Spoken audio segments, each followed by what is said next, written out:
Hi hello అండి, అందరికీ నమస్కారం. Welcome to public pulse media.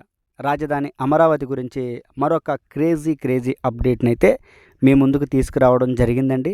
మనం ఈ వీడియోలో రాజధాని అమరావతిలో కొత్తగా ఒక స్కూల్ అయితే ప్రారంభమైంది. ఆ స్కూల్ గురించి పూర్తిగా వివరాలను అయితే మనం ఈ వీడియోలో చూడబోతున్నామండి. మనం ఇక లేట్ చేయకుండా వివరాల్లోకి వెళ్దామండి. ఇక్కడ మనం చూసినట్లయితే ఈ స్కూల్ బస్సులు, ఆ స్కూల్ బోర్డులు ఇవన్నీ ఒక స్కూల్కి సంబంధించినటువంటి వ్యవహారం ఇదంతా. ఇంతకీ ఆ స్కూల్ ఏంటి అంటే మనం బస్సు పైన కానీ వెనుక కానీ చూడవచ్చండి. అమరావతి రైతు విద్యాలయం. మరలా చెప్తున్నాను, అమరావతి రైతు విద్యాలయం. నేను ఈ స్కూల్ని చూసినప్పుడు, ఈ పేరును చూసినప్పుడు నాకైతే కాస్త ఆశ్చర్యమే కలిగింది. ఏంటి అమరావతి రైతు విద్యాలయం? నేను అనుకున్నాను ఇది రైతులకేమన్నా చదువు రాని రైతులకేమన్నా చదువు చెప్పేటువంటి స్కూలా అని నాకైతే అనిపించిందండి. అయితే మనం వివరాలు తెలుసుకోవడానికి లోపలికి వెళ్ళి ఆ మేనేజ్మెంట్ వారిని అడగడం జరిగింది. వారు పూర్తిగా మనకైతే డీటెయిల్స్ చెప్పడం జరిగింది. అంటే ఈ స్కూల్కి అమరావతి రైతు విద్యాలయం అని ఎందుకు పేరు పెట్టారు అని నేను వారిని అడిగినప్పుడు, ఇంత వెరైటీగా ఉందండి, ఎందుకు ఇలాంటి పేరు పెట్టారు అని నేను అడిగాను.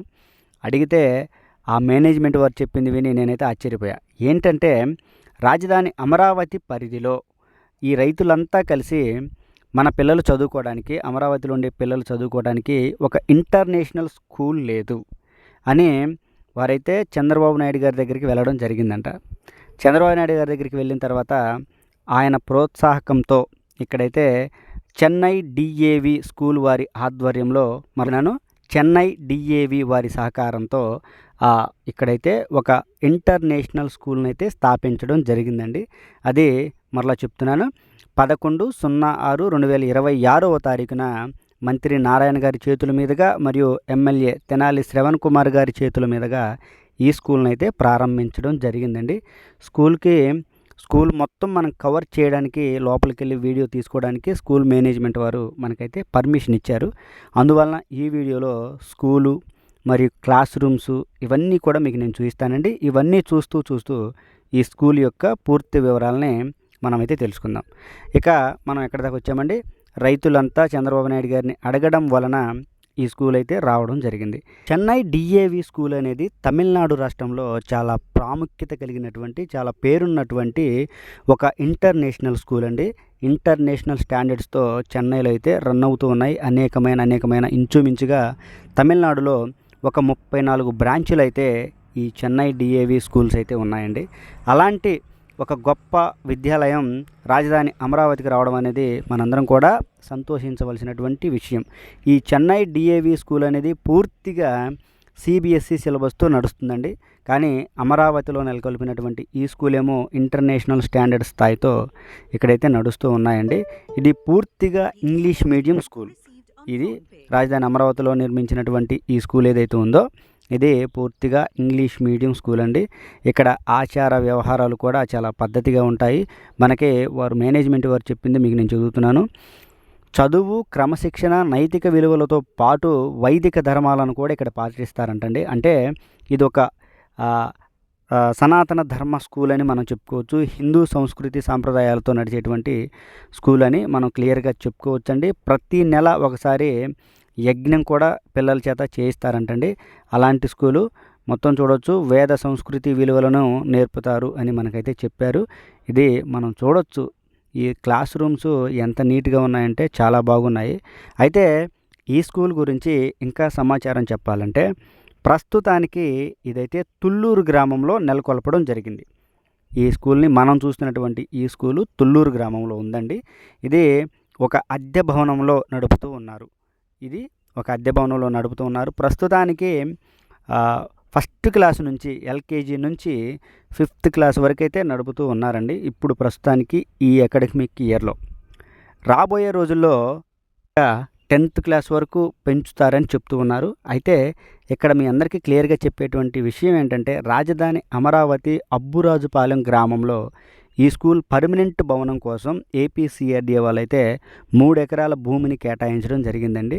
రాబోయే 2027 అకాడమిక్ ఇయర్ కల్లా సొంత భవనం నిర్మాణం చేసి ఆ భవనంలో 10th క్లాస్ వరకు ఆ క్లాసులను అయితే ప్రారంభిస్తాము అని మేనేజ్మెంట్ వారు అయితే చెప్తూ ఉన్నారండి. ఈ విధంగా అయితే జరుగుతుంది. చూడొచ్చు పనులైతే ఈ విధంగా జరుగుతూ ఉన్నాయి. లోపలంతా కూడా చాలా నీట్గా ఉందండి క్లాసు. మనం ఫస్ట్ ఫ్లోర్ నుంచి సెకండ్ ఫ్లోర్కి వెళ్తూ ఉన్నాము. ఈ కొటేషన్స్ కానీ లోపల వారు మనతో ప్రవర్తించిన తీరు కానీ చాలా అంటే చాలా బాగుంది. మనతో చాలా నీట్గా మాట్లాడారు, చాలా వివరంగా అర్థమయ్యేలా చెప్పారు. అదేవిధంగా పిల్లలను కూడా చూస్తూ ఉన్నారండి. మనం ఈ ఫ్లోర్లో క్లాస్ రూముల్లో కూడా వెళ్ళి చూద్దామండి. క్లాస్ రూమ్ లోపలికి కూడా వెళ్ళి చూద్దామండి. అంటే మనకు పర్మిషన్ ఇచ్చారు. మనకి రాజధాని అమరావతిలో మొట్టమొదట ప్రారంభమైనటువంటి స్కూల్ కూడా ఇదే అని మనం చెప్పుకోవచ్చు. అంటే చాలా స్కూల్స్ కన్స్ట్రక్షన్లో ఉన్నాయి. మనం చూసాం కదా, కన్స్ట్రక్షన్లో ఉన్నాయి. కానీ వీరు అకాడమిక్ ఇయర్ స్టార్ట్ చేశారు. అందువలన చూద్దామండి, లోపలికి వెళ్ళి చూద్దామండి. ఇక్కడున్న వీరంతా కూడా చాలా ఫ్రీగా మనల్ని అయితే రిసీవ్ చేసుకోవడం జరిగింది, చాలా మంచిగా. వీళ్ళంతా టీచర్స్ అండి. క్లాస్ రూమ్లోకి వెళ్ళి చూద్దామండి. నాకైతే చాలా నచ్చింది ఆ స్కూల్ అట్మాస్ఫియర్ కానీ, క్లాస్ రూమ్స్ కానీ ఇవన్నీ. చూడండి క్లాస్ రూమ్ ఏ విధంగా ఉందో, ఆ బెంచీలు కానీ, ఆ వాతావరణం కానీ చాలా అయితే బాగా నచ్చింది. ఇదండి ఈ వీడియో గురించి పూర్తి వివరణ.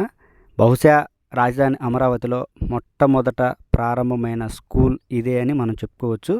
కొత్తగా కన్స్ట్రక్షన్ జరిగినటువంటి స్కూల్స్లో మొట్టమొదటిగా ప్రారంభమైన స్కూలు ఇదే అని మనం చెప్పుకోవచ్చండి. ఇది ఈ వీడియో గురించి పూర్తి వివరణ. ఈ వీడియో కనుక మీ అందరికీ నచ్చినట్లయితే లైక్ చేయండి, షేర్ చేయండి. కామెంట్ సెక్షన్లో మీ అభిప్రాయాన్ని ఖచ్చితంగా తెలియజేయండి. దయచేసి public pulse media channel subscribe అవ్వండి. రాజధాని అమరావతికి సంబంధించి మరింత సమాచారాన్ని ప్రతిరోజు నేను మీ ముందుకు తీసుకొస్తూ ఉంటాను. మంచి మంచి సమాచారాలు, మంచి మంచి అప్డేట్లను అయితే మీకు నేను అందిస్తాను. అందరికీ మరొకసారి నమస్కారం అండి. దయచేసి public pulse media channel subscribe అవ్వండి. మరొక విషయం అండి, రాజధాని అమరావతిలో మీరు ఏ ప్రాజెక్టు గురించి చూడాలనుకున్నా కానీ కామెంట్ రూపంలో తెలియజేయండి. 100% నేను చూపించడానికి ప్రయత్నిస్తాను. చూశారు కదా, ఈ భవనం మొత్తం కూడా ఈ విధంగా ఉంటుందండి. ఇది రాజధాని అమరావతిలో రైతు విద్యాలయం గురించి పూర్తి వివరణ.